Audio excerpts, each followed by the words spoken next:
Academy on another night. This is your host, Angela Lane, your girl. Welcome to our show on IntellectualRadio.com, as well as my diehard fans on the Facebook Live TCDA show. Welcome, everybody. It's good to be here on another cold night here. Do me a favor, those of you who are on the Facebook, you know what we do, fam. We like and we share this video and let everybody know that we are here. Our weekly seminar is on. Those of you who are on, call your friends and let them know that we are live. Last week we talked about our choir directors necessary. We had a good discussion on that, and we determined that they are necessary unless you have an aggregation of singers, as Demetria Pitts put it, have a high level of musical intelligence. They don't necessarily need a director, but somebody can just take the lead because they know how to sing, they know how to follow, they know how to do how it should be done. So you don't necessarily have it if you have people who are well versed. You know, like sometimes you have all of these music ministers together and you just come together and you just sing a song and, you know, one person just steps up, take the lead, and then we go. But in the normal sense, when you're dealing with an aggregation of people of different musical abilities and levels and understanding of music, some are theorists and some are not, you need one person to step up and take the lead in that situation to make sure there's order, make sure there's discipline, make sure that the songs are being taught correctly, with breathing techniques, with tonality, with the perfect. You need somebody the reins, and so that it would be done effective way. You know, the congregation or whoever the recipient of those melodious sounds will not be distracted by or dismayed. Okay, so we set the house in order on that. So I decided, as we were reviewing on the other week, I just thought about it. You know, is the choir necessary? And that kind of set off a whole chain of events. And I'm like, you know, you would think if the choir director is necessary, you know, the choir would be as necessary. But some people we have a modern day theorist to say that it's not in the Bible for us to have a choir. And then they say, because the Old Testament is not relevant. And then, you know, you have those. I mean, we have so many different opinions. I believe we need a choir, and we're going to go through all of that later on. And I'm going to read some of the comments that I got earlier. And I'm not saying that because I won't have a job. I always loved the choir, even when I wasn't the choir director. I'm a person that just likes to see a group of people come together and do something good. Doesn't matter to me what it is. It could be the choir. It doesn't matter which level you are, whether you're a competition, community, church choir, doesn't matter to me. Or if you're into sports, if you're playing volleyball, soccer, whatever they're doing, everybody's on one accord. Everybody loves what they're doing, and they're giving it all they got. That's all I care about. You know, really, in my heart, that's all I care about. You know, other people look for other things. They want to be superstars or whatever. That's not important to me. It's important that everybody feels like they belong to the group, and we share and we learn from each other and we grow. That's the basis for me. But in putting that question out, I got a lot of responses. Some of them were kind of funny, and some of them were pretty good. I want to get some shout outs though, so you know that I'm not here by myself. Shout out to Beatrice and Tabitha, Tab Knight, and Jeffrey Ball, Jackie Campbell. That's my friend. I haven't seen you in a while. And Zaire. I must say, you know what? I often think about whether this academy is really helping anybody or doing anything. But I must say that I'm so proud of one of my mentees, Zaire Sassnet. He posted a video 2 days ago, Zaire? Of him, for the college kids, where the college that he attends, they got together and they had a rehearsal and they had a choir. And, you know, I always tell people, you know, how, you know, directing little, you know, how to direct and how you should teach and all of those type of things. And sometimes you wonder, am I getting to anybody? Am I just wasting my time? But when I saw the video with him and to see him demonstrate some of the things that I have said, giving your signals early to the choir, you know, having a level of confidence, study, because it doesn't matter to me your movement so much, but I can tell by your body language if you studied the music, if you know it. I can tell by the choir, the way they respond to you, whether you've taught them and whether they have confidence in you. And to see him direct and give the signals early and how the choir was following him and the enthusiasm, that made me feel real good. And I told him, I said, well, maybe I guess I'll keep the academy a little while longer, because, sometimes you think about, am I being impactful? But to see him and that choir sing, and I know they have more, of course, they have more practicing and things to do, but there are certain basic things that I look for at a ground level and know that from that point there's nowhere but up. And I'm so proud to see him do that. I'm so proud of him. I was so excited. I'm like, oh my God, they sounded really good. And he displayed the confidence that was necessary. And even the audience responded to them. So a shout out to him. I'm so proud of him and want him to continue to grow and to develop. Glad to see Professor Henry, North Carolina A&T. Glad to see you out there. But anyway, let me get to the subject at hand. Talking about our choir is necessary. Now, Deatrice left her comment. I love Deatrice. Deatrice is always that positive person. And she said, yes, I still love the choir when I said our choir is necessary. And Demetri Brand Tripoli told me that it was a great topic to discuss because, we're living in a world now where we have the praise teams and we have the soloists. And I'm going to get to that. I have my thoughts on that. I don't, and like I said, in my post, I have a disclaimer. This is not an indictment against praise teams or soloists. I have nothing against them because I think everybody has a spot that they can not play, but they can a service that they can render to the church to help the body of Christ. Because everybody can be a preacher, teacher, a superintendent, or whatever. It's so many different jobs in the church. And, and people fuss and fight over them. But I just believe that there's a place for everybody. And God would not give us these gifts in music if he didn't want them to be used in his house. And we know that everybody in the church is not the best singer. So we won't, that you got different levels of singing. However, I believe that a good choir can inspire those who are in the audience, if they know the song, to sing with a joyful noise. It's just so many different things. But let me just move on. Shout out to Paul Rogers and Sylvia Jordan. Good to see you. Thank you for joining me on tonight. Rodney Jones, that's my buddy. He saw it. Well, Demetri Pitts before that, she said, I was reading an article which states God didn't command singing by choirs, but congregational singing, specifically if I'm speaking of the New Testament church.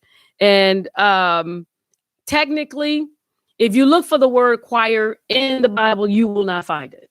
I didn't see it. And if there are any scholars out there, you correct me. But I'd never seen the word choir in the Bible, but we do see where he had a aggregation of singers. He called them the Levites. Okay. And basically a choir is just an aggregation of singers. It's just a bunch of people that come together to sing. So it's basically the same thing. We just called it another name. We are in another century. What is this, 22nd century now? So things get renamed, but it's basically the same thing. And Demetri also brought up a point that a lot of them were related and they were handpicked. Well, we do have choirs today that, a good portion of the people in the choir are related, and they are handpicked. So, it's kind of, it depends on which way you want to look at it. But Rodney Jones said his question was, were the Levites the first choir? And again, I left that comment with him stating that, we're just the aggregation of singers. So yeah, not in that particular format. And if you think about it, even in heaven, we make that prayer and we say, when Jesus gave us the prayer, our Father, which art in heaven, hallowed be thy name, thy kingdom come, thy will be done on earth as it is in heaven. And if we go back, even in the New Testament, when Jesus was born into this world, when the shepherds were out in the field, there was a heavenly host of angels singing and glorifying God. So, unless we need to call them a heavenly host, maybe we need to call it church host or whatever. There was an aggregation. There is an aggregation of angels singing together. So God did not get rid of the choir. Neither did Jesus get rid of the choir. He said in Matthew 5, I think it's Matthew 5:17, that he didn't come to destroy the law, but he came to fulfill it. He took away the sacrifice. If you take away everything, Jesus didn't come to take away everything that God had created, God had put together. If he took away everything, we would be doing nothing. You don't understand what I'm saying? But he gives all of us gifts and talents to use for his glory. And let me see if anybody else, and then I'm going to go right into lesson. And then I said, it's so many different things. Because I don't, some of the stuff that they talked about, I have to do it on another show because it kind of took the topic way off. And it's going to be good stuff. And Melissa Green said, without the pickup of a soul or two or three, the service would be dead. And a lot of times the choir is the one that inspires people. It's something about a group, when you see a group of people singing together. It's just something about it to me. And I already went over about the choirs being biblical in nature. And you think today's church, when we go in, and it's kind of sad because I think all teams kind of get a bad rap. It depends on how you develop and what type of songs you're singing. If you're the praise team and you in the church is not a praise and worship church, then you're not going to get a good response, because that's not what they come for. The fail-safe songs, and I post songs every day. I post a hymn, sometimes congregational and sometimes a hymn.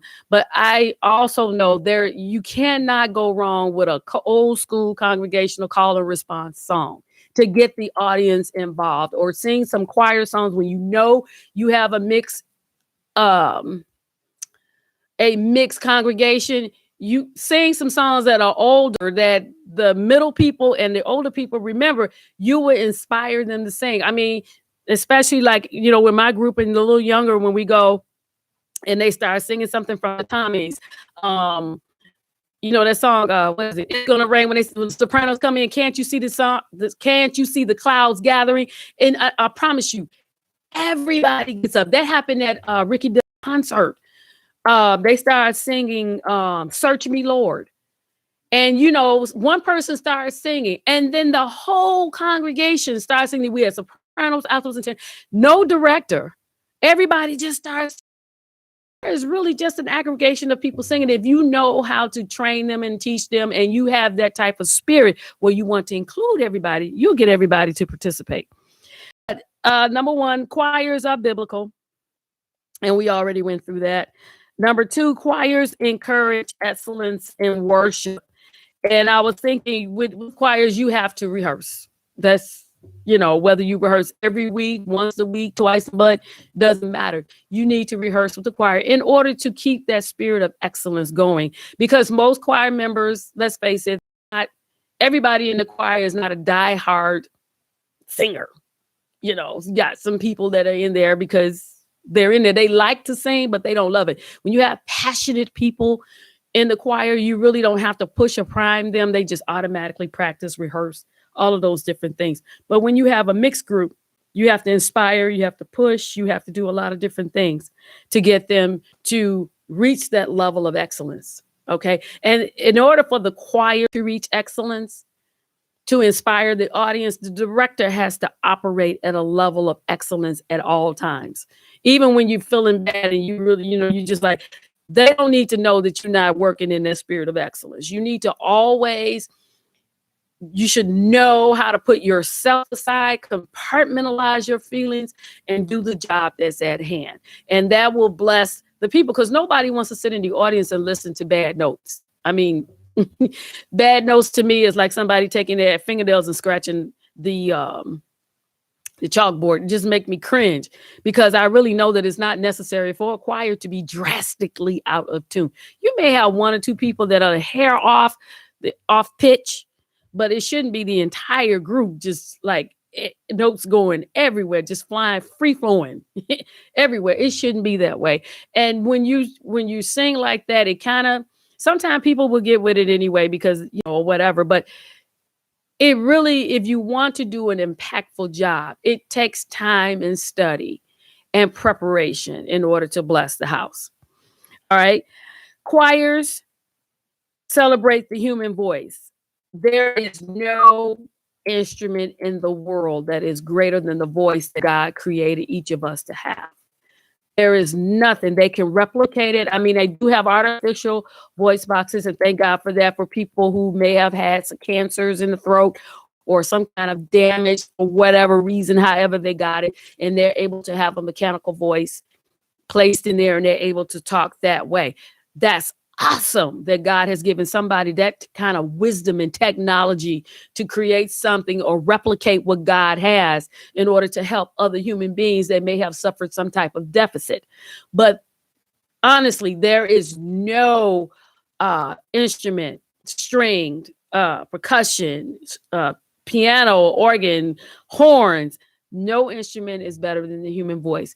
If you train properly, that voice is able to make any kind of sound. You can train it to sing anything, any way, any type of music. It can do it. All it needs is to be properly trained. And I was thinking that in within us is a spirit of praise. When we're even if you don't know anything about God, there is a spirit of thankfulness and a spirit of praise that raises up in you, and you know that whatever you're experiencing or whatever you're doing goes beyond yourself. You know that. Okay. So there is a spirit. Some people is not identified yet that is the spirit of God, but those of us who know that it is the spirit of God, we are to let that flow through these voices and let the melodious sound come out. God loves to hear beautiful music. He created the music. So if he created it, why would he take away something that he created it? He loves for us to sing praises unto him.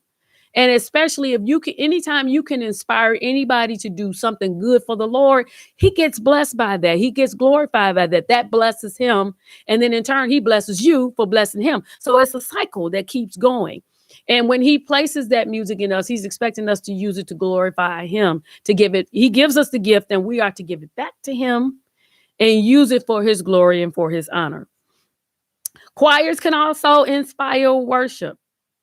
And this is where a lot of people would fight between the praise team and the choir. You know, I can find a spot for anybody to work, you know, and I'm one of those people, you know, some people say some folks are just tone deaf and they're not going to be able to sing. Hey, Aaron and Vansha, good to see you.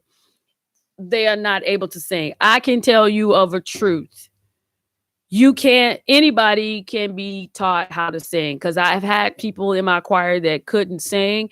If you wrapped a note around their neck and then around the arm and then around the waist and then have a jump cables on top and let them swing through the air, they still couldn't hold that note.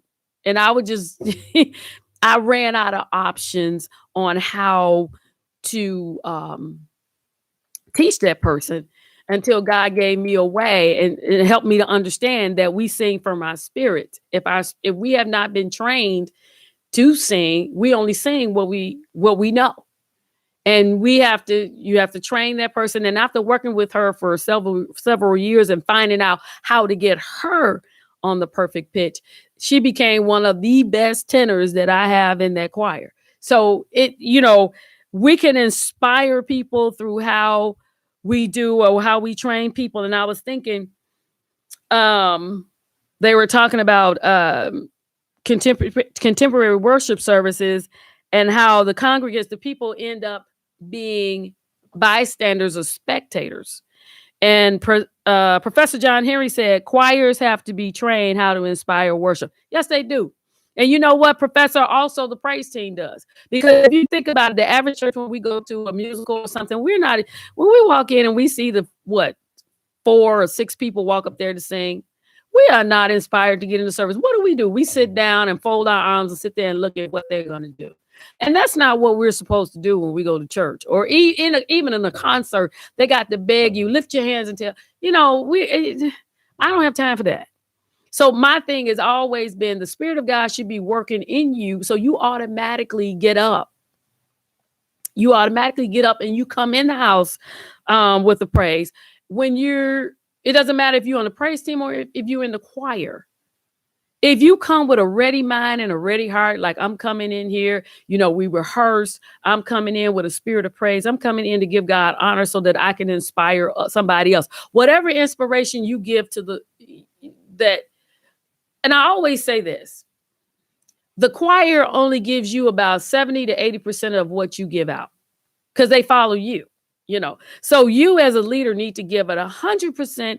If they see you come in inspired and driven and ready to do, then they will do the same thing. But if you sitting there and you like, well, we're going to do this, And we here, and and the musicians sitting over there, and you haphazardly tell them what key to be in, and it's like, okay, we hit this. The sopranos are off pitch. Everybody is not singing properly. And I always tell my choir, I say, Daryl, if you can, Psalms 102, type that in if you can, because I don't have my Bible with me. I can't remember. I know it's make a joyful noise unto the Lord, but type in that if you can. Hey, Scott, good to see you.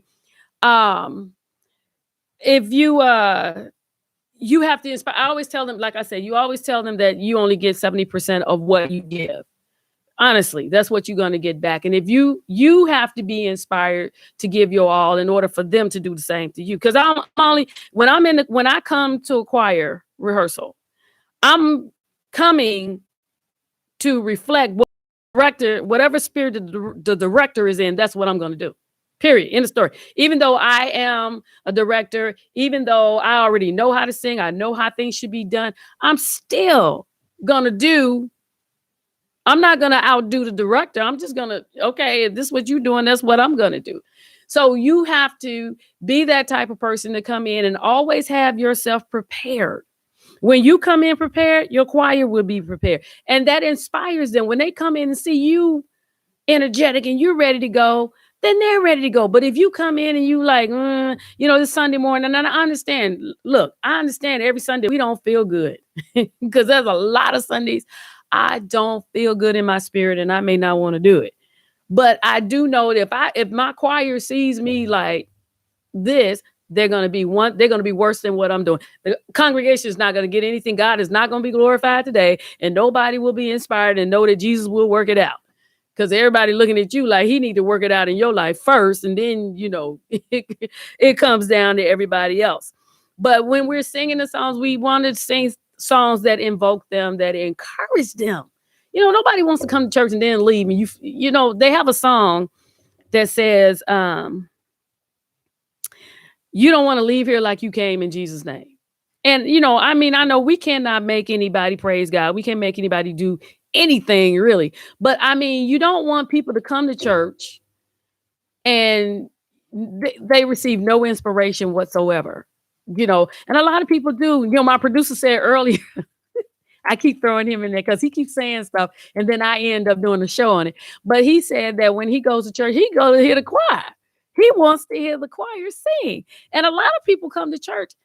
The choir, they love the choir and they get inspired by what the choir does. So that means that we have to do our part on our end to prepare ourselves, prepare our hearts. Saturday night, you got to sing at 8:00 on Sunday morning. You need to pull yourself in. You can't be doing everything. That's another show I'm going to do on because somebody brought that up. But you can't be doing any and everything and think you're going to get up on Sunday morning at 8:00 and inspire everybody. It's not happening. You still got the residue of what happened Saturday night. It's not going to happen. Okay. Vansha said, hey, Kashan, good to see you. Hey, mama, dad, good to see you. Vansha said, if not 100%, take it up a notch to 110. Boom. There you go. If you're on fire, you'll set others on fire. Every single day of the week, you will inspire other people. Come in with your sanctified game face on. That's what I'm trying to say. Kashan say, hey, my big sister mentor, your little brother. Love you too, Kashan. Good to see you. Hey, Lady Leia. Listen, you all.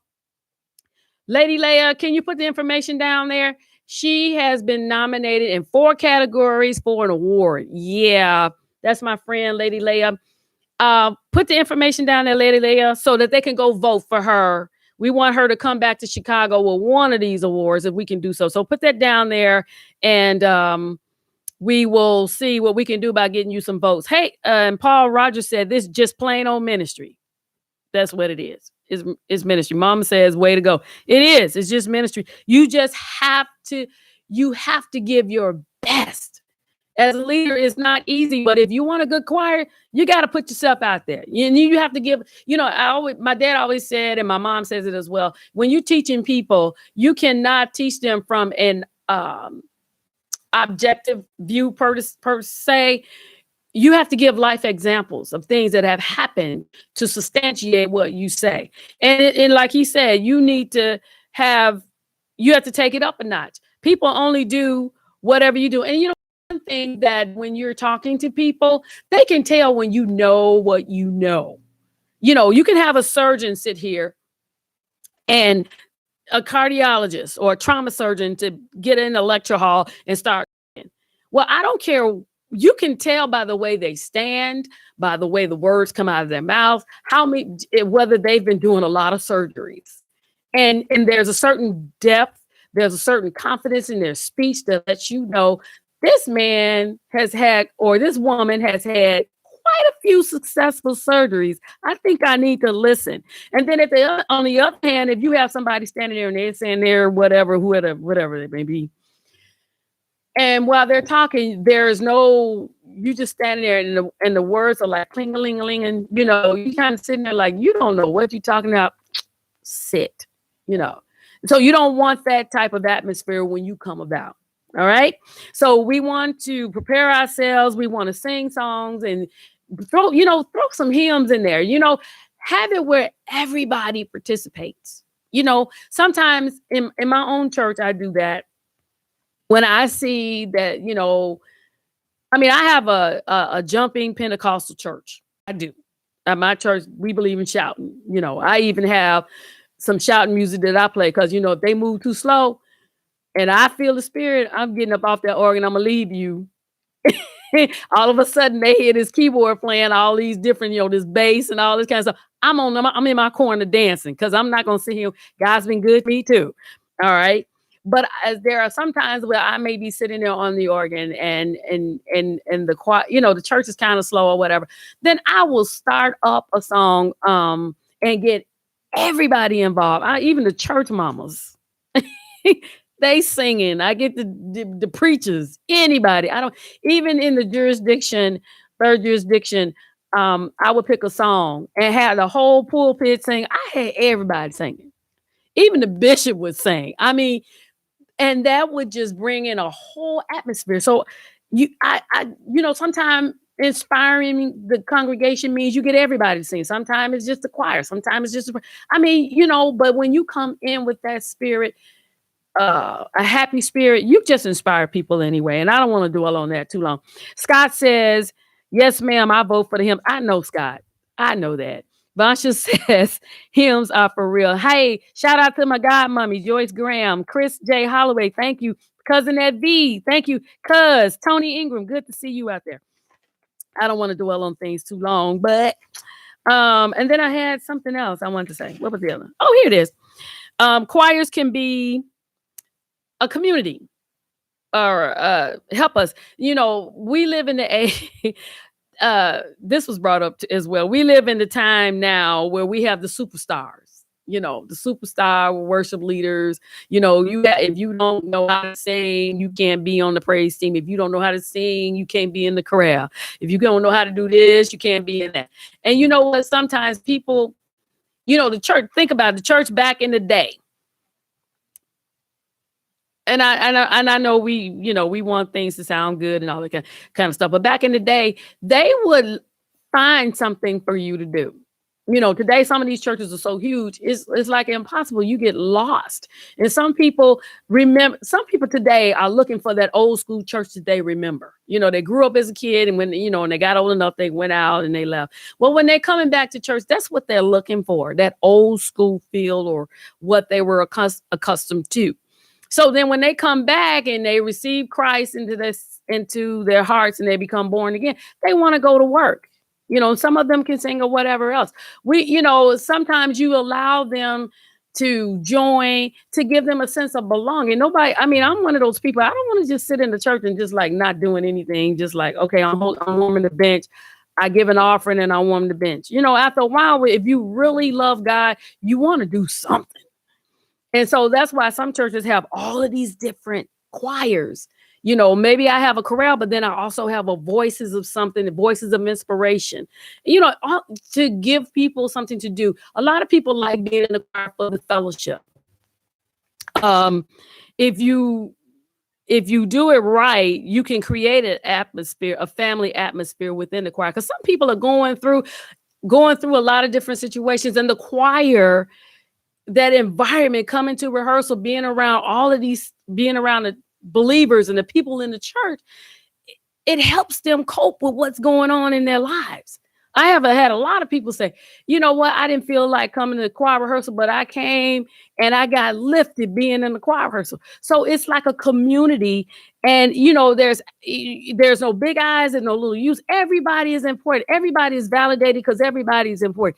Even if you don't lead a song, you need to be a good BGV, a good background vocalist. You need them because I don't care how good your leader is sounding. If your background is bad, they just killed it. I'm sorry. You killed it. I don't care who out of tune. They blame the altos all the time. It's not always the altos. It's everybody else. We're the ones, altos are the ones that hold the line. It could be either one of the voices. But if that background is not hitting it, I'm sorry. Sit. Everything is messed up. Hey, Sierra, good to see you. Professor John Henry says, stress the importance of all music, hymns, anthems, spirituals, gospels, and contemporary. You heard the professor. We need to have, and I think that's going down. You already jumped ahead, Professor. It's good to know that people are paying attention, and I like Professor John Henry because he teaches music at the university. That's like 2 lessons down, sir. Thank you, but I'm gonna get there. I'm gonna get there. Yeah, and if we treat the choir as a ministry, it will have a loving effect. It will have it will be a place of belonging, a sense of gathering, a sense of encouragement. And I know sometimes I go to choir rehearsal, I don't really feel the best, but then that's the time. Sometimes it works that way. Where that time I'm just like, I don't feel like doing choir rehearsal. I want to cancel it so bad, but it's too late to cancel. And then I go to choir rehearsal, and the choir just sing, and it lifts my spirit. And I'm like, man, I'm supposed to be coming in lifting them, and they lifted me, which is all right, which is fine with me. It's all right with me. Choirs make us work together. This is why we need a choir. Because today, nobody, you notice the census today, nobody wants to work to win anybody. Everybody wants to be an individual king or queen. Nobody wants to submit under anybody. I don't care how intelligent you are. If you're not a superstar, I don't want to work with you. Those days are gone. Those days, people don't want to work together. I've seen it now. You can't. And brothers, what's going on? Why don't you all want to be in the choir anymore? You got these strong voices. You've been tenured and everything. And it's like now you can't hardly get the brothers to be in the choir. They'll play their instruments. You have 15, 20 guys sitting over there in the instrument pit, but they won't sing. Now, in my choir, my church choir, the drummers and the musicians, they had to sing because we sang a lot of a cappella. So you're not just going to sit there and twirl your thumbs while we working up there sweating. No. Everybody sang. The drummer, the organist, everybody had to get up there, and we all sang together. And then once we get through with the acapella, everybody go back to their square and do your thing. Brothers, we need you in the choir. We need, the female voices are nice. Don't get me wrong. There are some women in the choir that can hang that tenor. Okay? But it's nothing like the men singing tenor. You don't need a whole lot of them. If you could have 20 women, and you got 5 tenors, male tenors that can really hold a note, they can blow them women out. You will hear them over all them women. It don't take a whole lot. So, brothers, I am championing you. Revive the love for singing. I do understand some directors can give you a hard time, and some of them act like they don't know how to control themselves. Get with a good choir director. Those that have, and I'm not pinning no flowers on myself, but those people that have worked with me, men and women, can tell you I'm the most even-keeled person, because half the time I don't direct anyway. I just let everybody else do it. That's beyond me. But brothers, we need you. Men, brothers, all my brothers, I don't care what color you are. All my brothers, we need you to join the choir and help us out. Okay? But it helps us all to work together. They probably rolling their eyes. I don't see any hearts or likes. Vansha, I don't see you saying anything. Because he don't want to do that. But anyway, Vansha told me, he said, preach that you can't get us brothers to sing nowadays. Shaking my head. See, I just went there. I just did a call out. And then he said, good male tenors and baritone voices are always needed. Oh, you backpedaling now. Okay, I'm gonna have to come down to Georgia and make sure you're in the choir when I come down there. He also said, leave the altos and the contralto singers alone. Okay. Altos, we got it going on. I don't care what they say. That's the best voice in the house. alto, second soprano. We hold the line. Without us, there is no harmony. All right. Now, Professor, I'm at your point. Choirs can encourage musical diversity.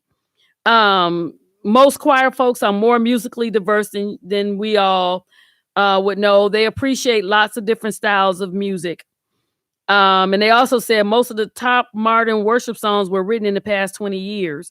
And a lot of the people who sing in those choirs are often more musically eclectic than those who lead worship bands. Those of us in the choir, we like to sing all kinds of music. We like the Caribbean flavor. Even he mentioned hymns.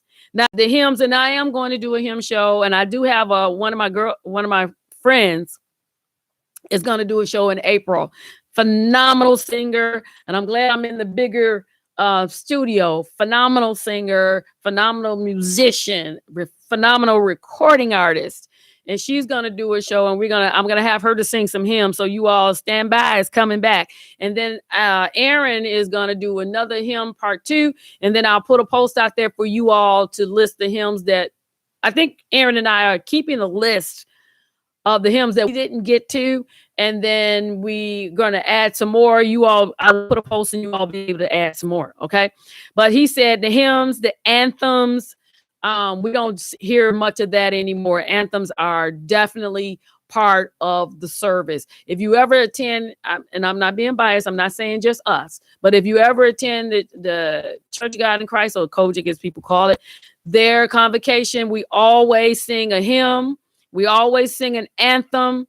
We always sing some kind of contemporary song, and then we just have the flatfoot hand clap song that everybody's waiting on. And then we also sing a gospel song from the past, because we have so many artists that come, and she may pull somebody out of from there and tell them to sing a song. But he's absolutely right. A great choir sings all kinds. You're not just stuck with one kind of music. I remember I went to I was invited to a concert, and they had guest choirs come up there. I promise you, God is my sacred judge. I'm not lying. Every single choir sang the same type of song, the same type of rhythm, the same. I was just like, I sat there like they sing. I'm just like every single choir. And I'm like, what? Is this, it was another Reformation. So I'm sitting there going, is this the standard? I mean, is this how y'all do? Because I'm like, if when I'm sitting in the audience, and it's not a competition thing, but I just understand people. You don't want to keep hearing the same song over and over, the same beat, the same. You don't want to. Okay, I don't want to hear the same song. So while I'm sitting there listening to whoever's in front of me singing, I'm thinking of something that's totally different from what people have heard to sing, not in a competitive way, but I just understand music psychology, and I understand people. We kind of zone out when you saying, okay, and I don't want to do that, but that was different from me to see that. But yeah, definitely we need to be diversified in our music. It should be centered around the Bible. We can't be singing all of, people argue on that point, but we can't sing all of these songs that don't even reference Jesus, the blood, the gospel, anything. We come to church to hear the gospel. We come to church to hear about Jesus. We come to church to hear the word. So whatever we're singing should exemplify, should promote Jesus. Okay. That's what we're here for. Promote Jesus and promote God. If we get to singing all of this stuff, it's not reaching anybody, because when you have a mixed congregation, you have to go and get songs that, like now in my church, we got a lot of people coming in that remember the church back in the day. They're returning. So that means I need to go back and get the songs that they are accustomed to. Like he said, the hymns, the spiritual songs, the gospel songs, the choir songs that they remember, and even if I sing some a little up to date, they still, they pretty much, I remember that, to kind of get them involved in the song. And sometimes the choir could start singing the song, but then the audience take over, which is the best part. If we're singing, and then I cut the song off and tell the choir, okay, move out the choir stand. And then I cut the music off, and then the audience take over and start singing. They were singing all the time. That's what you're looking for. Okay. So to his point is excellent. And then, I was thinking it also, offers a multi-generational fellowship. I mean, that's an awesome thing. When that's one thing I like about singing in the National Choir in the Church of God in Christ. You got all ages singing in the choir. You got young people, you got middle people, you got old people. We all sitting up there in the choir rehearsal singing the same thing. Even at 5:30 on a Sunday morning, we're all sitting there singing the same song. So it's a beautiful thing. Also, it could, like I said before, new people can join in. They can fill a part quickly because they may not be at the spiritual maturity level to do other things in the church, but they can join the choir. Everybody can sing. And also, especially comes in handy when you have services and things like that. You run out of seats. If you in the choir, you always got a seat. Always, the choir always got a seat. I don't care what's going on. If it's a baptism, if it's a funeral, if it's a homegoing, if it's an anniversary, if it's a musical, the choir always has a seat in the house of God. That's probably that's a point that's all the way down at the bottom. But yeah, a lot of people think about that. I've heard people say that the only reason they're in the choir because they know they have a seat, especially when the house is packed out. Okay, but that's all I got for you tonight. I hope you got something out of what I said. But I personally believe that we need the choir. I like the unity and the fellowship in the choir. And I think it's a great thing to have an aggregation of people coming together to lift up the name of Jesus on one accord. You think about Nimrod, the mighty hunter before the Lord. If you go back in Genesis, Nimrod, the Bible said, God said, let us go down and see what he's doing, because they all got together. They got one mind. They working together. God takes knowledge when we all work together. No superstars, no big eyes, no little U's. We're all the same in the eyes of God. And he expects us to love one another, work with one another so that the kingdom of God be glorified. Thank you all for joining me on this evening. I appreciate all of the comments. I thank you. Daryl, you said, serve the Lord with glad, come before his presence with singing. Awesome. Vansha said, I sing and direct Angela. Okay, I'm going to have to come down there and see you do this. But you all, thank you so much for joining us tonight. I love each and every one of you. Love you. Peace. Come on, clap your hands. Come on, all have everything you need. Come on, praise God. Let everything that have breath praise the Lord. Come on, choir.